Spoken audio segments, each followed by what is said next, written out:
अब हम आपको उसी बांग्लादेश के बारे में बताएंगे कि जब बांग्लादेश में सरकार बदल चुकी है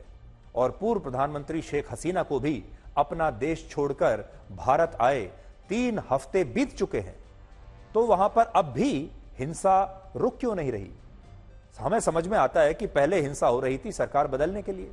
शेख हसीना को वहां से भगाने के लिए, शेख हसीना का इस्तीफा लेने के लिए, लेकिन अब तो सब हो चुका। शेख हसीना देश छोड़कर भाग चुकी हैं, 3 हफ्ते हो चुके हैं, नई सरकार वहां पर बन चुकी है। अब दंगे किस लिए हो रहे हैं? तो बांग्लादेश में 25 अगस्त को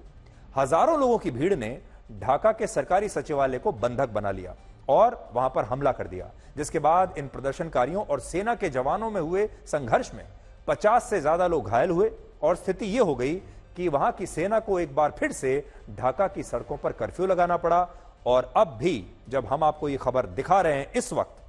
तब ढाका में मोहम्मद यूनुस की अंतरिम सरकार के खिलाफ छात्रों द्वारा विरोध प्रदर्शन किए जा रहे हैं। ये विरोध प्रदर्शन जारी है। अब आपके मन में यह सवाल जरूर आएगा कि आखिर बांग्लादेश में तख्ता पलट के बाद भी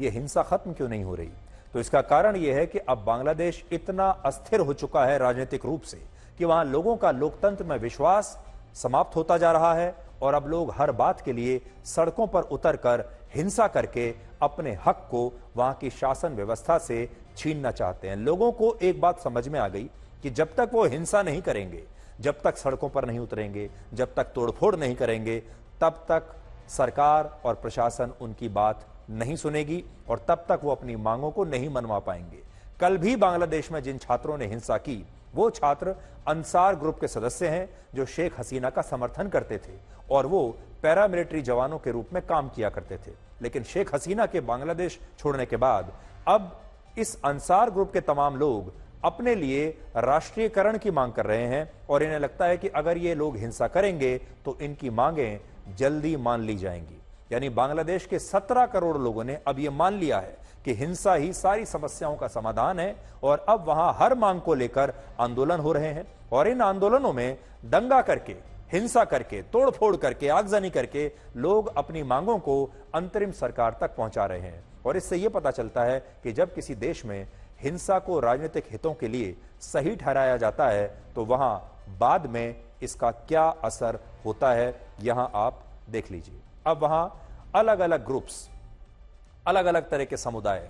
तमाम तरह के लोग अब वहां निकल कर आ रहे हैं। सबकी अलग अलग मांगे हैं, सब अपनी बात को मनवाना चाहते हैं और अब सबको ये बात समझ में आई कि जब तक वो खतरनाक तरीके से आंदोलन नहीं करेंगे, जब तक हिंसा नहीं करेंगे, तब तक वहां की सरकार को उनकी बात समझ में नहीं आएगी और उन्हें ऐसा लगा कि हिंसा करके अगर पूरी सरकार का तख्ता पलट किया जा सकता है तो अपनी छोटी मोटी मांगें तो मनवाई ही जा सकती हैं। इसलिए अब आप ये मानकर चलिए कि तख्ता पलट तो हो गया, लेकिन बहुत सारे और दूसरे देशों की तरह बांग्लादेश में भी हिंसा का ये दौर खत्म होने वाला नहीं है और बांग्लादेश अब राजनीतिक तौर पर